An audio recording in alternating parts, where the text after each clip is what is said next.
I really do see a parallel between what's happening in the United States and what's happening here. People want to see borders. They don't necessarily want people pouring into their country. Donald Trump says it's a great thing that the people of the UK have voted to leave the EU. The presumptive Republican nominee for president compares Britain's Brexit vote to his own campaign to restrict illegal immigration.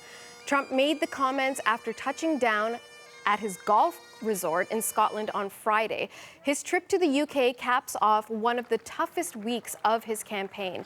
Trump fired his campaign manager, and reports reveal his campaign is running very low on cash. Plus, he's trailing in the polls behind Democrat rival Hillary Clinton. So for more on all of this, let's turn now to our U.S. political panel. We've got Paul Brandis from West Wing Reports and Louisa Savage from Politico, both of them in our Washington studio. Welcome to you both. I want to start off with this incredibly bizarre scene that unfolded on Friday morning. So Trump is in Scotland. He gets out, he's on the green course, all the reporters are there, his entourage is behind him. This tremendous political event has happened in the UK. Many people did not foresee this coming. It's almost to his advantage because we've seen so many similarities between the Leave campaign and his own campaign. And he spends 10 minutes talking about the golf course and not the politics. So Louisa, is that an indication that it's part of his strategy, or he's so clued out that he doesn't understand how big a deal this is? I think anyone who expected that Donald Trump would change going into the general election campaign can now see that he just hasn't changed. This is the equivalent of his press conference with the Trump steaks. I mean, this is all about his brand and his business, and it all merges together in one big Trump show. So he clearly was focused on his own business interests and not, the fate of the global economy here. What do you think, Paul? Well, first of all, not all the press corps was there because he keeps banning people who have the temerity to report what he doesn't want to, to hear. But his whole handling of this Brexit business has been rather disingenuous. I mean, 2 weeks ago, when asked about it, he said, well, I'm not even quite sure what it is. And as recently as Tuesday or Wednesday, he said, well, I really don't have a position on it. I haven't really studied the matter very closely. And now all of a sudden he's all over it like white on rice. But, that's politics. I mean, but he really is not. He's using it, obviously, for a political gain, but that's what you do when you're running for office. But, look, there's going to be a backlash against Brexit that is already underway. There's an effort to rescind the vote, and the resulting political and economic chaos that may ensue. Perhaps it's opened some kind of a Pandora's box. It's this kind of instability that could cause all sorts of problems. Is that really what he's presenting? And the average American, by the way, lost close to 4,000 American dollars in their investment funds on Friday alone. So for Trump to say, oh, this is a good thing for people with thinner wallets, I perhaps would argue that's not so. Well, Paul, let's stick with that because, as we've alluded to, there are so many parallels between the Leave campaign and his own messaging that migrants are a problem. They need to be controlled. We need to be in control of our own borders. Let's make our country great again. It's strange how similar these two campaigns were. So does the success in Brexit indicate that Trump has a great deal of support amongst the populist movements? Well, there's no question that the Brexit movement does, in fact, resonate with people here who have concerns over borders. There are xenophobic concerns over foreigners, economic stagnation, on and on and on. And that does, in fact, play to some of these key issues that he's been talking about over the course of his entire year-long campaign. But we'll see what the polls show over the next couple of days and weeks. He's actually lost ground in the polls in the last month or so because a lot of these self-inflicted mistakes that he has made. So we'll see whether this is really a benefit for him or not. I mean, I think that the resulting instability could perhaps play against him. But as you say, though, these fears that a lot of Americans have about economic stagnation, the borders and immigration, all of this stuff could, in fact, play to his advantage. I could see it going either way. Okay.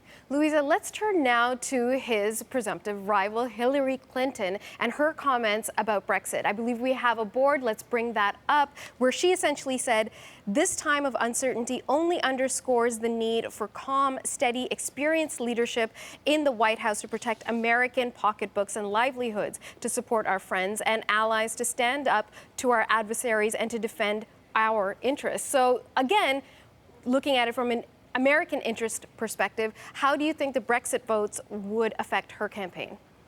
Well, clearly, to the extent that Trump sees this as a vindication of the kinds of concerns and issues he's campaigning on, Clinton sees this as a stark warning about the consequences of taking this rhetoric and making it a reality. She's going to be pitching herself as the steady hand, as the person who will take into account what we're seeing now as the consequences of these kinds of abrupt moves. And she'll paint, and has been painting, Donald Trump as too risky for the American electorate, and I expect she will double down on that angle. And I think it's notable that numerous senior former Bush administration officials have been coming out recently and saying that they're going to vote for Hillary Clinton. We saw that with several foreign policy advisors, and now most recently a former Secretary of the Treasury under Bush, Hank Paulson, has come out and said he would not only not vote for Trump, but he would actually vote for Hillary Clinton because he's so concerned about Trump. So this is the kind of thing that Hillary Clinton will be highlighting and pointing to and saying that she's the one who can be trusted to really navigate some of these tumultuous waters. Well, Paul, it's been a really tough week for Trump, primarily because he's doing so poorly in the polls compared to Hillary Clinton. His campaign doesn't have the kind of funding that she has, and he just lost his campaign manager rather unceremoniously. So what do you think happens next? Where does he go from here? Well, he still doesn't even have a campaign manager. He dumped him nearly a week ago. There still has not been a replacement. And what we're seeing is that Trump, in fact, is relying even more on his adult children, who acknowledge that they are business people, not political experts. But that is what he is doing. And I think, as Louisa mentioned, there are a lot of senior Republicans who are running the other way. He's really doing poorly on the fundraising front. Hillary Clinton has been hammering him in the swing states with television ads. He has not run a television ad since early May, I believe. He simply does not have the money to do that. And now, as Bernie Sanders came out the other day and said, well, I'm going to vote for Clinton, which is pretty much an endorsement, if you ask me, you're going to see this further consolidation on the Democratic side. The president has endorsed her. Elizabeth Warren, who could possibly be her vice president, has endorsed her. Vice President Biden, and now Sanders. So you've got the entire Democratic Party really coming together behind Clinton, and Sanders is going to start bringing more of these voters into the Clinton camp that opposed her from before. Meantime, Trump has no money, no staff. He's behind an organization across the country, particularly in these key swing states that he has to win. So where he goes from here with 4 months to go is anybody's guess. But he's got to raise a ton of money really quickly, and it's simply not happening. Okay, Louisa, now going back to Hillary Clinton, she's got a potential shortlist for vice presidential picks, and so they've reportedly been vetted. Let's go through the names. We understand it could include Massachusetts Senator Elizabeth Warren, very popular amongst the more left-leaning in the party, Virginia Senator Tim Kaine, and Julian Castro, currently Barack Obama's housing secretary. What do you make of each of these candidates? Well, obviously, Elizabeth Warren is the one that excites the left the most. She's an intellectual leader among progressives in the party. However, she does not have a close relationship with Hillary Clinton. It would mean doubling down on the idea of a two-woman ticket, which is exciting to a lot of people. But it would also cost them a Senate seat in Massachusetts, and it's unclear that a Democrat would hold that seat if she were picked. By contrast, Tim Kaine, unlike Senator Warren, he has a lot of experience on the foreign relations front, and that's one concern about Senator Warren. Can you put someone a heartbeat away from being commander-in-chief whose focus has exclusively been, to this point, domestic policy, whereas Tim Kaine former governor of Virginia, sits on the Foreign Relations and Senate Armed Services Committee, has been very involved in the Congress in pushing for congressional authorization for the war against ISIS. He's viewed as someone that a lot of people in the party would be very comfortable with. He's also fluent in Spanish, although he doesn't bring any ethnic diversity to the ticket. Castro, by contrast, is young. He's 41. He's Latino. He's exciting to, again, the progressives in the party. He's disliked very much on Wall Street among big donors, so that's a consideration. So it's a lot of different pluses and minuses to these candidates, and the one hears the most about in Washington is probably Tim Kaine. Elizabeth Warren is seen as perhaps too risky. Tim Kaine, Democrats would be expected to keep his seat if he were to leave, and holding on or winning the Senate, which is very tight right now, held by Republicans, is a big goal for the Democrats in this election, where they think that Trump's weakness will translate down ballot and they have a chance at taking back the Senate. Okay, Paul, very quickly, who's the best pick for Clinton? Well, Elizabeth Warren is interesting because one of Trump's big campaign points against Clinton is that she's a tool of Wall Street. She's in the pocket of all these investment bankers and so forth, her big fancy Goldman Sachs speeches. Warren would negate that. That would also help, again, bring in a lot of these Sanders voters who have the same concern about her. I think Tim Kaine is very interesting if he were to be the VP.